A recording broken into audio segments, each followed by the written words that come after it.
please raise your right hand and repeat after me. I, Donald John Trump, do solemnly swear. I, Donald John Trump, do solemnly swear that I will faithfully execute that I will faithfully execute the office of President of the United States the office of President of the United States and will, to the best of my ability, preserve, protect, and defend the Constitution of the United States. The Constitution of the United States. So help me God. So help me God. Congratulations, Mr. President.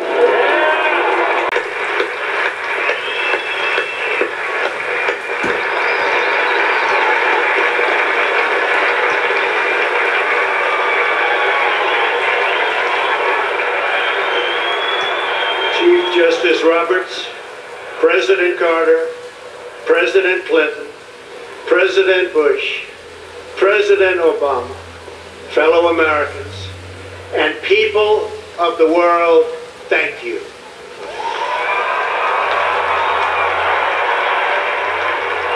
We, the citizens of America, are now joined in a great national effort to rebuild our country and restore its promise for all of our people. Together, we will determine the course of America and the world for many, many years to come. We will face challenges. We will confront hardships, but we will get the job done. Every 4 years, we gather on these steps to carry out the orderly and peaceful transfer of power.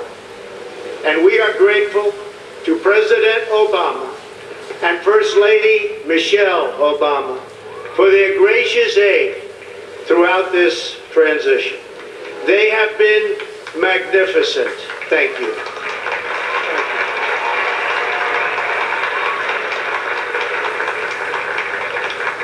Today's ceremony, however, has very special meaning, because today we are not merely transferring power from one administration to another or from one party to another, but we are transferring power from Washington, D.C. and giving it back to you, the people.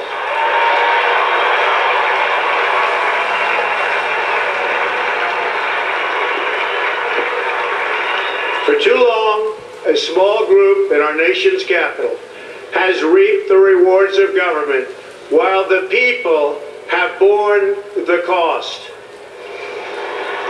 Washington flourished, but the people did not share in its wealth. Politicians prospered, but the jobs left and the factories closed. The establishment protected itself, but not the citizens of our country. Their victories have not been your victories. Their triumphs have not been your triumphs.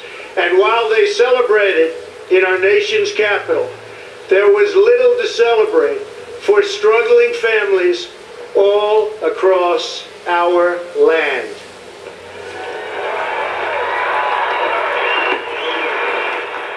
That all changes starting right here and right now, because this moment is your moment. It belongs to you.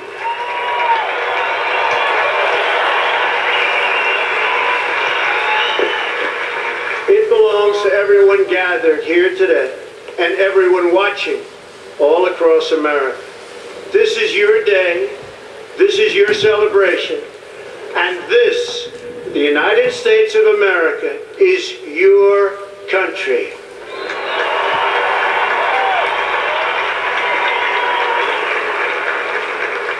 What truly matters is not which party controls our government, but whether our government is controlled by the people. January 20th, 2017 will be remembered as the day the people became the rulers of this nation again.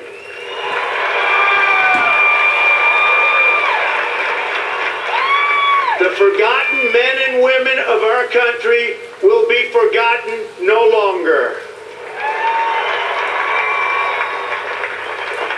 Everyone is listening to you now. You came by the tens of millions to become part of a historic movement, the likes of which the world has never seen before. At the center of this movement is a crucial conviction that a nation exists to serve its citizens. Americans want great schools for their children, safe neighborhoods for their families, and good jobs for themselves. These are just and reasonable demands of righteous people and a righteous public. But for too many of our citizens, a different reality exists. Mothers and children trapped in poverty in our inner cities. Rusted out factories scattered like tombstones across the landscape of our nation. An education system flush with cash, but which leaves our young and beautiful students deprived of all knowledge. And the crime, and the gangs, and the drugs that have stolen too many lives and robbed our country of so much unrealized potential. This American carnage stops right here and stops right now.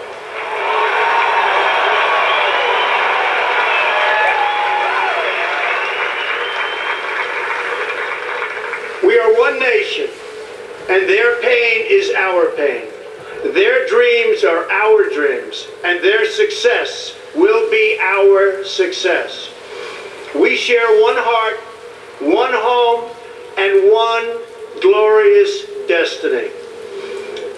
The oath of office I take today is an oath of allegiance to all Americans.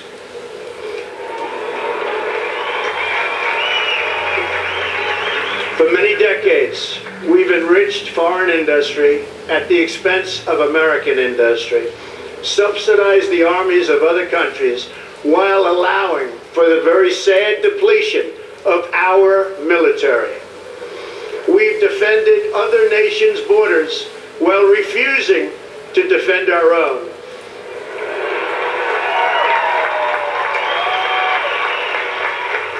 And spent trillions and trillions of dollars overseas while America's infrastructure has fallen into disrepair and decay. We've made other countries rich while the wealth, strength, and confidence of our country has dissipated over the horizon. One by one, the factories shuttered and left our shores, with not even a thought about the millions and millions of American workers that were left behind.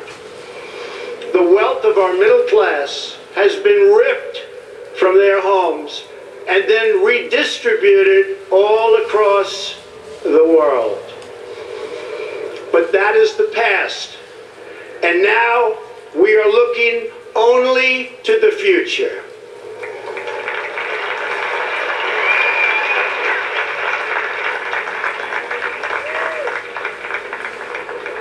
We assembled here today are issuing a new decree to be heard in every city, in every foreign capital, and in every hall of power.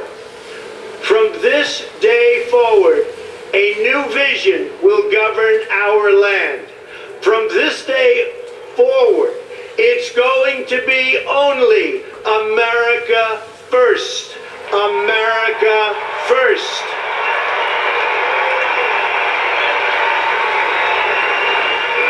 Every decision on trade, on taxes, on immigration, on foreign affairs will be made to benefit American workers and American families.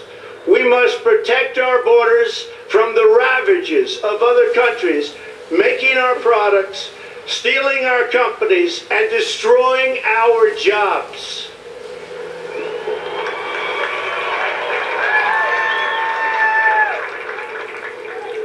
action will lead to great prosperity and strength. I will fight for you with every breath in my body, and I will never, ever let you down.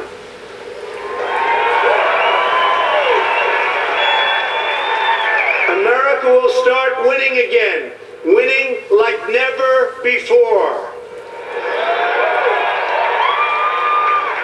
We will bring back our jobs. We will bring back our borders. We will bring back our wealth. And we will bring back our dreams.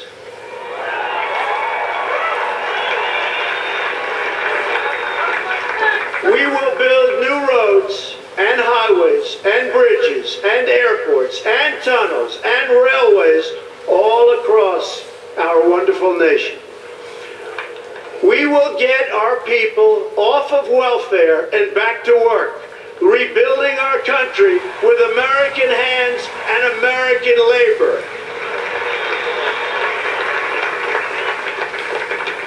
We will follow two simple rules: buy American and hire American.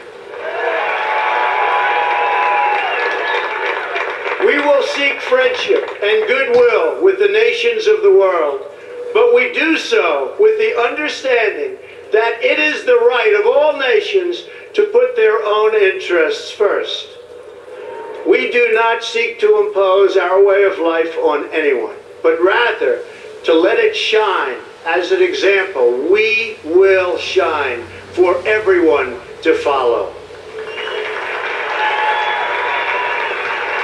We will reinforce old alliances and form new ones and unite the civilized world against radical Islamic terrorism, which we will eradicate completely from the face of the earth.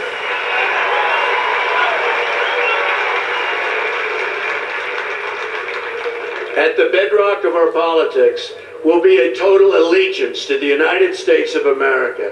And through our loyalty to our country, we will rediscover our loyalty to each other. When you open your heart to patriotism, there is no room for prejudice.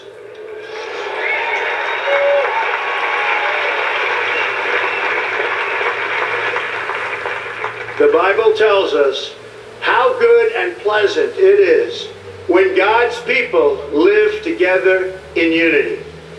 We must speak our minds openly, debate our disagreements honestly, but always pursue solidarity. When America is united, America is totally unstoppable.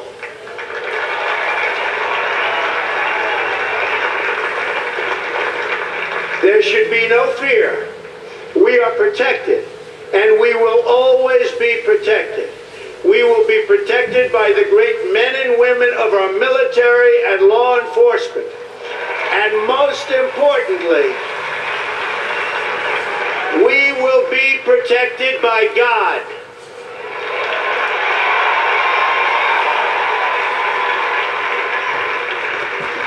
Finally, we must think big and dream even bigger.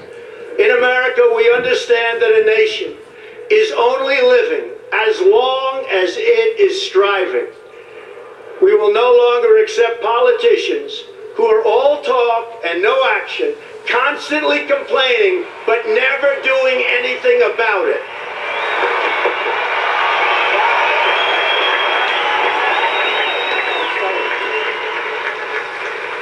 The time for empty talk is over. Now arrives the hour of action.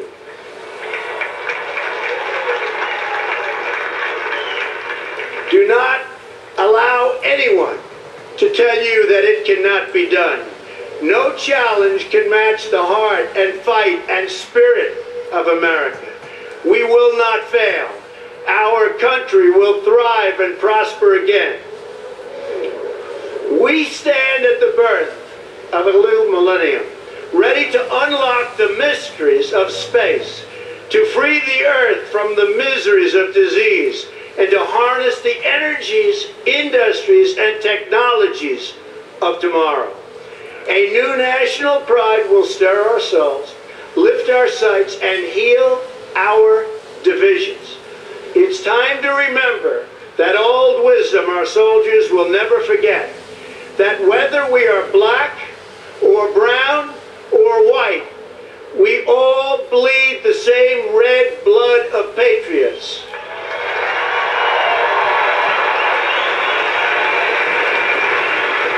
We all enjoy the same glorious freedoms, and we all salute the same great American flag.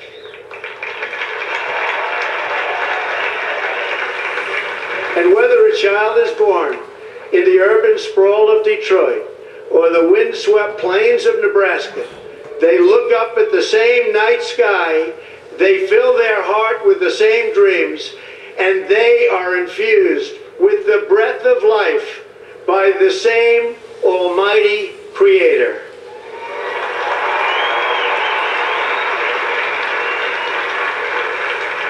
So to all Americans, in every city, near and far, small and large, from mountain to mountain, from ocean to ocean, hear these words: you will never be ignored again.